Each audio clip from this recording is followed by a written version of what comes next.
Ruelas. What's up? I know we just kind of reflect on this season. I know you're an experienced guy. You've been at a couple different schools. You've been kicking for a few years now, for a long time. Just how has it been so far this season, kicking very well, I might add, for UCF? Yeah, thank you. It's been great, working with the guys. I think I came into a really good situation. Coach Alomar's been great to work with. Dalton, Anthony, Mason, all the guys know, even Noah and Rockland, they're younger guys, but they're eager to learn, and it's been great, helping them develop and just being a part of this team. What have you learned from, you talked about Coach Alomar, what have you learned from him? I mean, we talked several times in the preseason, and he mentioned a lot about what he expects from a kicker. What has he maybe been able to pass on to you that's helped you? For me, it's just a lot of fundamental stuff that we see eye to eye on. So when I'm out at practice, there's certain things that I'll be focusing on, whether that be ball contact or where my plant foot is or keeping my eyes down on a certain hit, and he sees that as well. So just being able to piggyback off him and bounce ideas from off each other is something that's been great. And he's helped me a lot with mental stuff. I've never really per se had an issue with that, but I think he has a lot of good exercises that he's passed down for me when it comes to breathing and stuff. So he's just been great to work with. How has coming to UCF made you a better kicker, would you say? It's just working with experienced guys like Dalton and Anthony. I've just been blessed to be in a good situation with a good coaching staff that they have a lot of faith in me.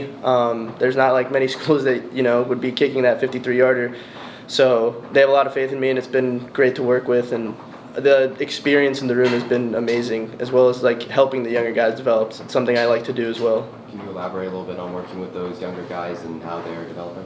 Yeah, they're just Noah, for example, with me, he's a freshman, I'm a sixth year senior, so he just is always asking questions and wants to learn more about, fundamental stuff when it comes to kicking, because kicking's not just swinging the leg, there's a lot more that goes into it, and, just helping him, when it's his turn to shine at UCF, mentally, how to prepare for games, what I do, what helps me, stuff like that, working with him.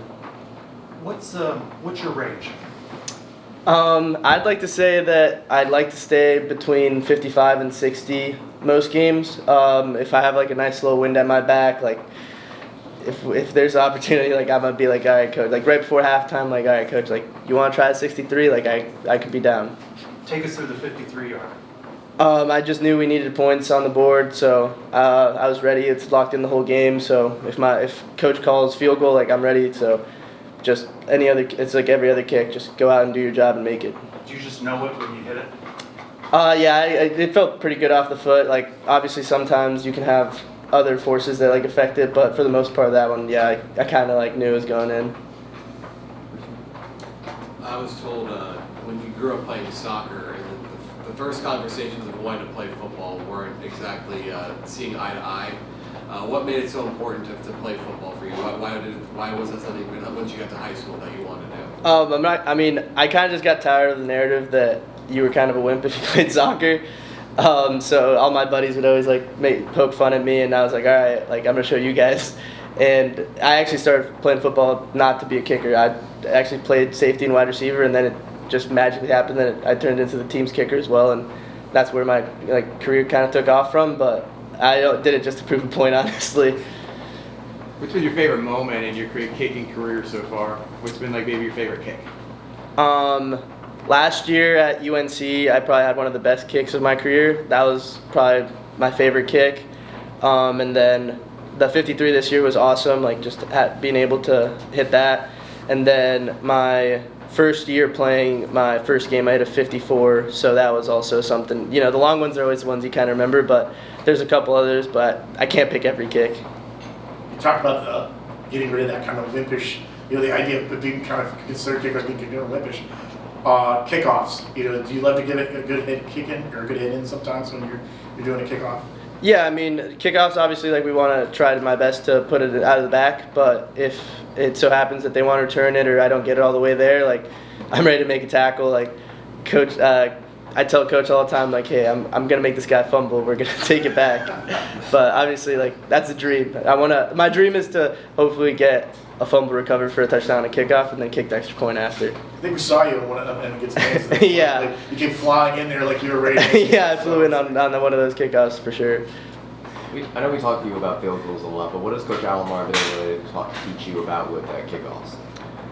It's really just more when it comes to kickoffs, like staying in line with where I want the ball to go. And, I already have a good understanding of like ball contact, but sometimes you have to play a little bit with the wind and how you hit the ball. So he's helped me kind of understand that a little better, like when I need to hit a certain kind of ball, drive it a little more maybe because the wind's in my face, or play at a certain location just to help the kickoff team. So just stuff like that.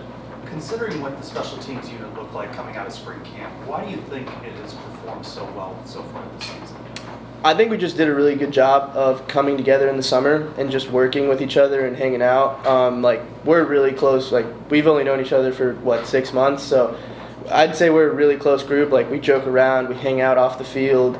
We go, like Don will tell you, he loves Twisty Tree. We'll go hang out, we'll go get some Twisty Tree. Like, we hang out off the field, so like we're a close knit group. Like, we poke fun at each other, like, and at the same time, like when we're on the field, we work hard and we do our best to do our jobs and be the best versions of ourselves. Like Coach Alomar says, like, no one needs to be a hero. Like, put a cape on, you're not Superman. Like, you don't change in a phone booth. Just go do and be the best version of yourself, and that's something that we try to do every day that we come out. And I think we've done a really good job of just molding together as the summer and season's going on. How do you see that chemistry off field translate into the communication on field? Because everything's been pretty smooth so far, snap to hold, kick. Yeah, I mean, it's just like that trust that we have within each other. We've worked it so much that there's really no question that everyone's going to do their job. So just having that trust within each other. What's your long-term goals beyond kicking? I know you have aspirations to kick not only here but in the pros. What other things are interesting you that you might want to do in the future? Ideally, that my goal is to play in the NFL. So if that's my goal, I want to play there as long as possible. And then, after football, like maybe getting to a little bit of coaching, finance stuff, or, my parents own a Mexican restaurant. Yeah, you went to. So might have to start running that if all else fails. But ideally, my goal is to play in the NFL long term. So you mentioned the Mexican restaurant. I know Chris just went there last week. What is your favorite dish from that restaurant? If someone was going into Hartford, what do you recommend they order from your restaurant? So my favorite dish is we actually put it in because I started making it so much in the back. But it's the Ocho Bowl. It's just like a Chipotle bowl, but with ingredients from the restaurant. So it's like Mexican rice, chicken, black beans, like guac. When I'm home, I probably eat it like twice a day, every day.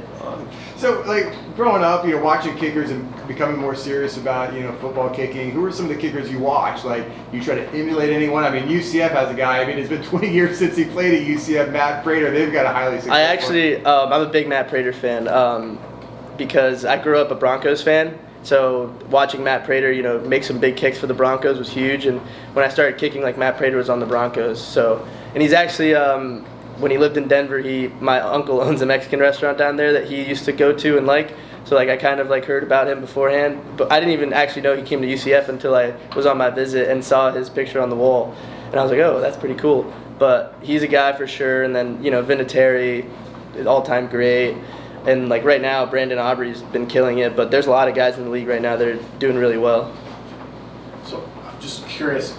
Since your parents own the restaurant, is there a photo of you up on the wall, maybe some kind of a lot of restaurants do that, but celebrities, are you on the wall yet of the restaurant? Yeah. So my dad actually has a picture of me hitting the 56-yard Connecticut state record when I was a senior. He has a picture of it, and then he has a picture of he has a helmet of my UConn team that we got people to sign. So that one's hanging up there too, and then he's trying to get a UCF one there. So we'll see when that one goes up. So you get to eat for free because of that, right? Yeah. Yeah, he doesn't charge me. Well, how far do you think a kicker can kick? I mean, we've seen some crazy long kicks. Yeah, I mean, I saw a video of Cam Little hitting a 72-yarder in the offseason. I'm friends with him a little bit, so I talk to him here and there.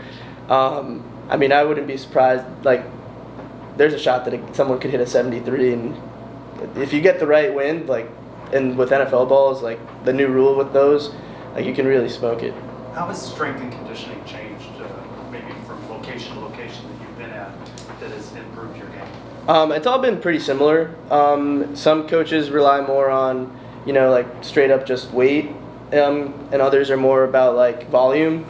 So it's just been like working with that. But our strength staff here has been amazing. Like I've enjoyed working with them. I think this is probably the strongest I've ever been in my career. And the summer program was great, and they do a great job in season of just keeping that strength on. What has been your stance, or at least your point of view on the past couple of games with the games? I mean, we talk about the offense, the defense all the time, but then of course here you are on special teams, just kind of doing your thing. So what's your perspective been on these last 2 weeks? We're a really talented group. I think we're, like Coach Frost said, like we're right there. Last week was obviously heartbreaking, and Kansas State, like that's a game we could have also won. So just as a team, we're coming together, and that's all you can ask for, really. And we're eager like to win. We want to win, like everyone on the team. There's not one person on the team that's wavered. So just sticking together and continuing to fight, that's all we can really do. And the wins will start coming. I remember I heard some players, or one of them, I can't remember which one, before talk about the team's need to finish. You have to essentially finish all the time when you kick the ball. So what does this team need to do in order to finish?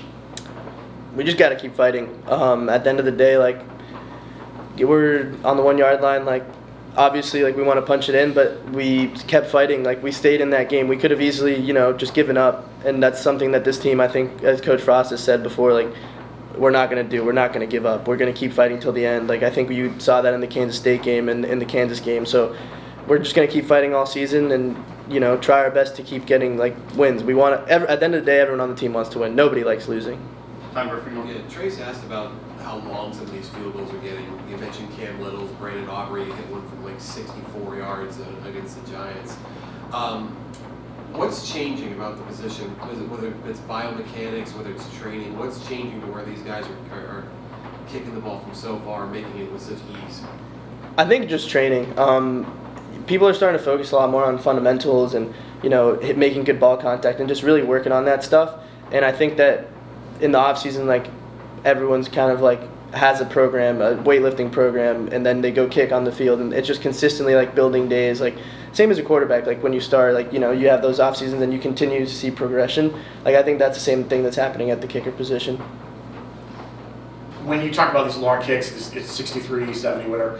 How much of it is you having to convince the coach you can do it? I mean, there are times on the sideline are you like, hey coach, man, I could get this from here if you do it. Yeah, I mean, how much of that you try to convince the coach maybe you can do it? Honestly, you just kind of have to do it at practice. Coach Alomar always preaches like, hey, like every day is an audition. So if you do it at practice, like you give the head guy, confidence that you can do it in the game. So just being consistent and being able to replicate what you want to do in the game at practice, I think is something that's important, and then that gives the head coach confidence to send you out there and you get that opportunity.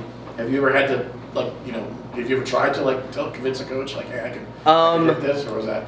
There's been like some like last year with at JMU, like at UNC there was like a 58-yarder that we could have hit, but there was like one of those IQ football moments where you kind of want to pin them deep right before halftime because there's still time. So they make sense. Like at the end of the day, the head guy knows what he's doing.